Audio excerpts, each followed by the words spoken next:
Hello and welcome again to another episode of GT Bharat's PolicyCast. In today's episode, we will cover few changes brought under the Insolvency and Bankruptcy Code Amendment Act 2026, which also got presidential assent on 6th of April 2026. This Amendment Act represents a major reform to India's insolvency framework. It ensures time-bound admission and resolution of insolvency cases, addresses delays and procedural uncertainty arising from judicial interpretations, strengthens the role of committee of creditors, introduces alternative and less adversarial resolution mechanisms, as well as align the Indian insolvency framework with global best practices. We are joined today by Surendra, partner at Grant Thornton Bharat, to discuss brief overview of the amendment and couple of other important changes which are to be taken care of. So, Surendra, what are the main changes in the Insolvency and Bankruptcy Code Amendment Act 2026? Yeah, sure, Shilpa. This was a much awaited amendment bill, especially because the last amendment to the code was back in 2021. In the years since, insolvency jurisprudence has evolved rapidly through judicial decisions and increasing developments in the insolvency ecosystem. Reform was really the need of the hour. This was when enacted by Modi government's second largest reform considered after the GST. We can broadly, understand the 2026 amendments into three broad categories. First one could be about speed and certainty. Second category could be some new amendments, structural shifts, and third category could be reinforcing the COC being on the driver's seat, and some of the procedural aspects are being addressed. If we talk about these three category of amendments in detail, as I said, first one is about speed and certainty. Under these category of changes, it is expected that NCLT would admit or reject an insolvency application within 14 days if the default is there, and shall record the reason for such delay in writing. Similarly, with respect to approval of manner of distribution, there is now clear mandate to resolve those kind of approvals and do that within 30 days from the date of approval of implementation of resolution plans.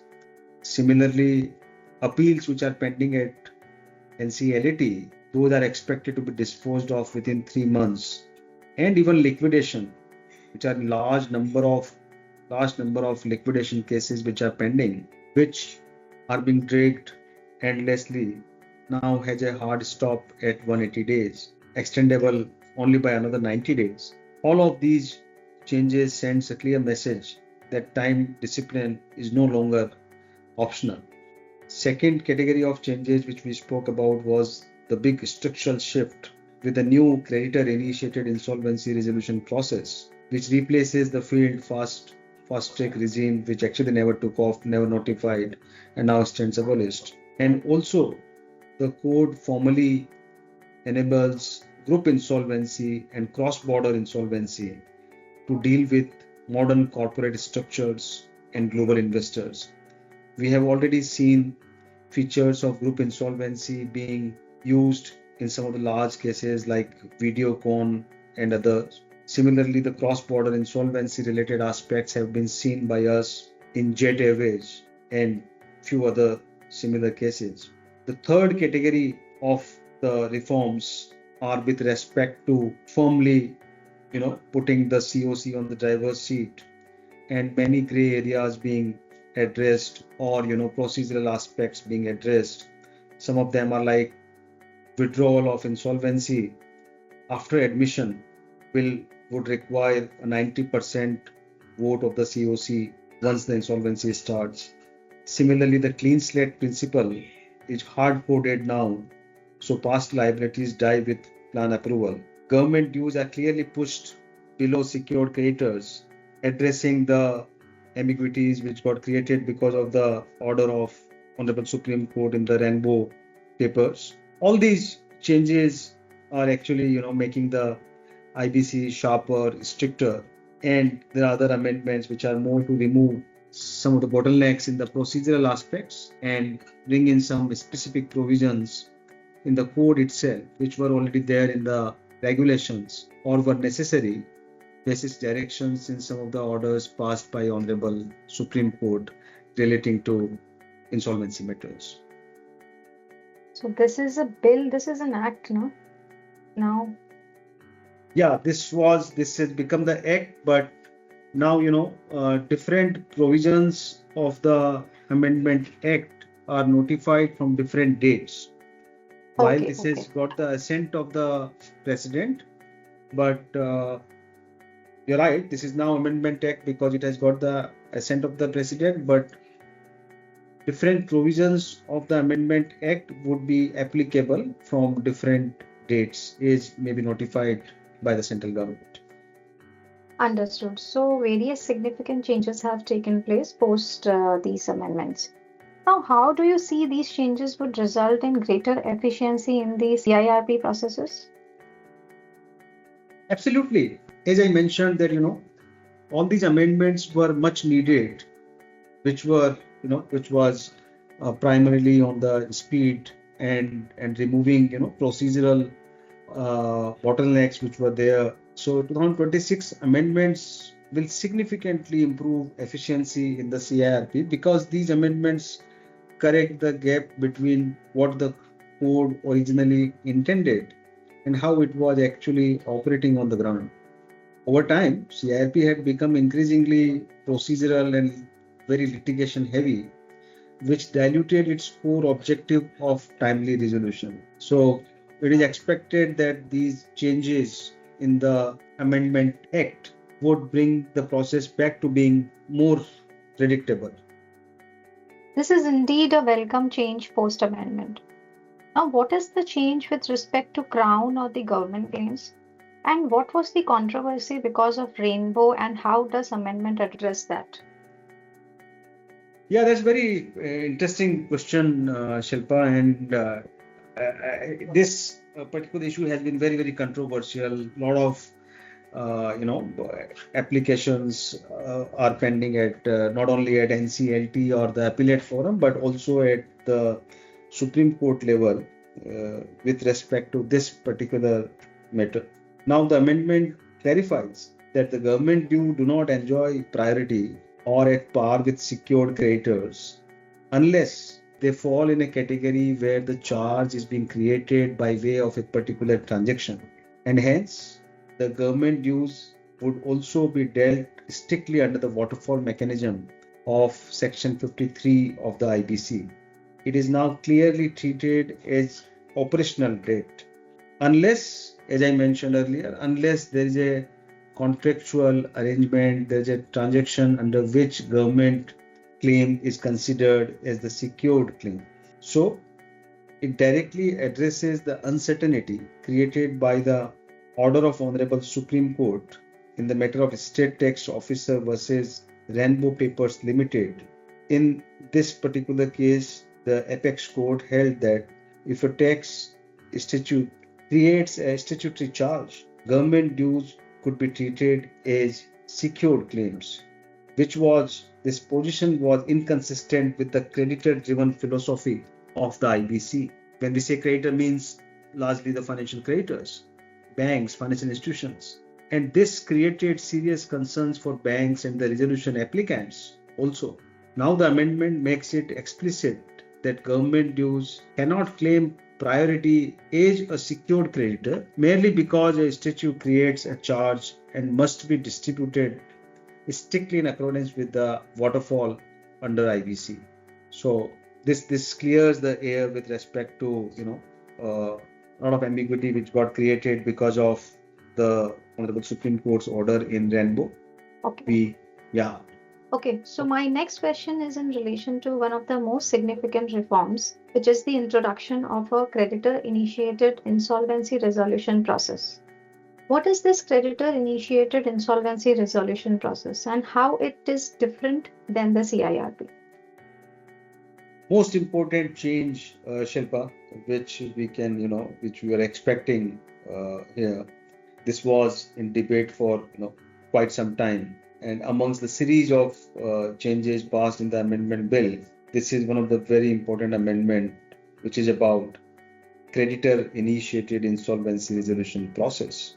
This is very unique process for India, and for its success, regulations to implement such amended provision should be also drafted carefully. This process is, while it is creditor-initiated, but it is designed in a manner where it is, the existing corporate debtor, existing management has the company in its possession, however controlled by the financial creditors, and most importantly, NCLT's limited involvement is another key attribute of this new process, which would certainly boost the confidence of the stakeholders to resolve the stress. If we talk slightly, more detail about this particular process because it's new. Under this scheme, resolution process can be initiated upon approval of 51% of the financial creditors. However, management of the company continued to be vested with the existing board of directors of the company under the supervision of the resolution professional appointed by the financial creditors. So this is a big shift. Earlier in the earlier processes, whenever the resolution professional or the RP who is appointed by the financial creditors and then by the NCLT, whenever this appointment happens, then the powers of the board of directors vest with the RP, and under those powers, the day-to-day control and the supervision management of the company also vests with the resolution professional, which is a big shift which we would be seeing in this new process, under which, while the control of the management would lie with the existing management of the company, the creditors still would have a lot of flexibility to, recommend RP to take control of the process.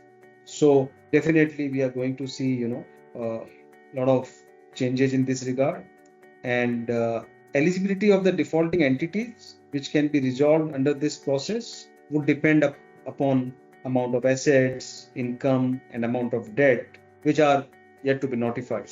So we are definitely waiting to see what all entities would get covered under this process, and of course the regulations to implement this process is also awaited. Yes, so this new process reflects a shift towards the creditor-driven, commercially negotiated resolution model. Well, that takes me to my last question to you. What is the change in the look-back period for avoidance transactions? Sure, Shilpa. So look-back period term in the code has primarily been used for examination of the avoidance transactions. And these avoidance transactions means transactions which would have been entered into by the corporates which have gone into insolvency, which could have been avoided by the literal meaning, right? While there are 4 categories of transactions under avoidance transaction, which is, the preferential transactions or undervalued transactions or extortionate transactions, and the last one is the fraudulent transactions. So these are such transactions which could have been avoidable, and hence these are termed as avoidable transactions. And RP's resolution professionals are required to review the transactions during the statutory look-back period and approach NCLT for recovery or appropriate remedy for identified transactions in the nature of such avoidance transactions. Promoters or directors of the defaulting entities are actually first one to know the sign of stress at very early stage, right? And such avoidable transactions are entered into either knowingly or in few situations maybe unknowingly. However, because of the look back period, the way it was being calculated, a lot of transactions were not getting covered or captured, and hence the amendment is with respect to the trigger for the look back period, which would now start from insolvency initiation date in place of insolvency commencement date. And this would result in identification of more such avoidance transactions, more such buffet transactions as we call them. However, the challenge would be to deal with so many applications currently. Also, many such applications are pending adjudication at NCLT level, and it would be also helpful, if there are dedicated 2 or 3 NCLT benches with additional, forensic skills or forensic support teams to deal with such complex applications which are currently pending in large number, so that these transactions can be, the outcome can be seen of these transactions sooner. Yeah, that's all, Shilpa.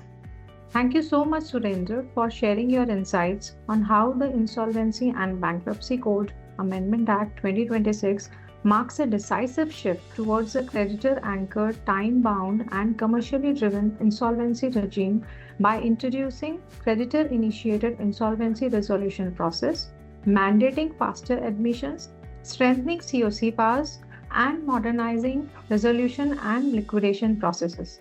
Thanks for listening. We will be back soon with more tax, trade, and regulatory updates.